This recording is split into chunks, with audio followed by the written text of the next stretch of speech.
Good morning. I'm EvanneHunter, a Loretto sister speaking from Toronto, Canada. I had the privilege of being in New York at the UN for a conference on Agenda 2030 in August. So I'm happy to be able to begin working on our responsibility as civil society to ensure the implementation of these goals by means of this webinar today.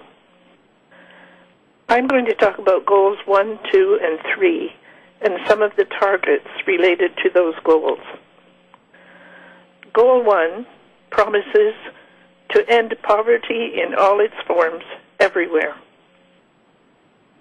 Those who live in extreme poverty are identified as those who live on less than $1.25 a day. The first target under this goal is to reduce the number by half by 2030. This was, in fact, the first of the Millennium Development Goals, which world leaders promised to achieve by 2015. Reports indicate that only about 50% were actually lifted out of extreme poverty. Not the hoped-for result, but progress for sure, telling us that it is possible to lift people out of poverty if we but try. This Sustainable Development Goal goes far beyond the Millennium Development Goal, in that it includes targeting the reduction of poverty in all its dimensions, including access to basic services, as well as having sufficient income to meet the basic needs of life. The targets recognize that poverty varies from country to country, so they refer to national definitions of poverty. They call on each country to support investment in accelerated poverty eradication efforts. They call on all countries to create policy frameworks at the regional and national levels, as well as at the international level. They emphasize the obligation of governments of developing countries to accept their own responsibility. It is often written today that in spite of economic growth in some countries, the economic structures have not been altered to create the conditions to reduce poverty, sometimes because of poor governance or corruption, or the influence of transnational corporations. However, poverty is not a problem just in developing countries, but is totally and justifiably existent in rich countries, with huge gaps between the rich and the poor, and unfair and unequal access to opportunity. Governments fail to enact and implement poor policies to protect the vulnerable. So the Sustainable Goal reminds developed countries of their responsibility for eradicating poverty at home, while also generously assisting developing countries to do the same. Goal number 2 promises to end hunger, achieve food security and improve nutrition, and to promote sustainable agriculture. So the link to goal number 1 is obvious. But the targets under goal 2 call for safe food, nutritious food, and year-round access to food at affordable prices for everyone. The importance of small-scale food producers such as farmers and fishers and pastoralists is highlighted, while the perils of agribusiness are identified. Having seed and gene banks available will promote and enable sustainable agriculture on a small scale. Governments, business, and scientists are challenged to make the results of research and technology available to every country as a way to increase local agricultural capacity. This will also contribute to resilient agricultural practices, paying attention to climate change, extreme weather phenomena, droughts, flooding, and pestilence outbreaks, as well as the dangers of air pollution and soil and water contamination. Governments are asked to be especially vigilant in crafting trade agreements that shift power and control to transnational and multinational corporations whose sole goal is to generate profit for shareholders at the expense of the human being.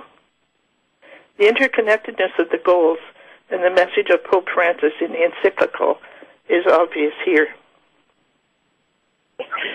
Goal 3 promises to reduce the global maternal mortality ratio to less than 70 per 100,000 live births, and to end preventable deaths of newborn and children under the age of 5. Though the MDGs had a similar goal, it too was not totally achieved, but a 37% decline was noted, so again, it is possible to effect change.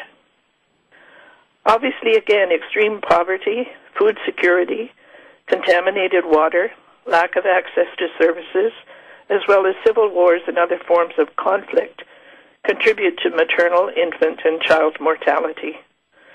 Pre- and postnatal care are vital, but often unavailable. Child brides and rape victims who become pregnant require special care. The targets here are very ambitious, and countries will be heavily challenged in trying to meet them. For example, achieve universal health coverage, providing access to quality essential health services and safe, affordable vaccines and other medicines for all. This will mean reining in the giant pharmaceutical companies and obliging them to make medications available at reasonable prices. Another goal or target is to increase recruitment, development, training, and retention rates of the health force in developing countries. This addresses the issue of brain drain, when rich countries lure professionals away from their own countries. It challenges governments of developing countries to provide resources that make it possible for health professionals to provide quality care and services at home instead of taking their training and skills elsewhere. Other targets are less challenging, but equally important. So in summary, let me say that for the achievement of these three goals, good governance is crucial in all countries, as is a sense of the common good. We heard the President of the General Assembly say in August, if all governments acted like global citizens, the world would be a better place for all. Thank you very much. The document Agenda 2030, Transforming the World, clearly says that developing countries must do their part. We IBVMs are there in the developing world. The document also states emphatically that developed countries must be generous in sharing financial and technical resources and do their part. We IBVMs are there in the developed world. As citizens, we need to hold our governments accountable, demanding that they report on progress towards achieving the goals they have promised to achieve by 2030. So as IBVMs, an NGO in consultative status with the United Nations, we have to watch and challenge our governments to do whatever they can to end poverty in all its forms everywhere by 2030. Thank you.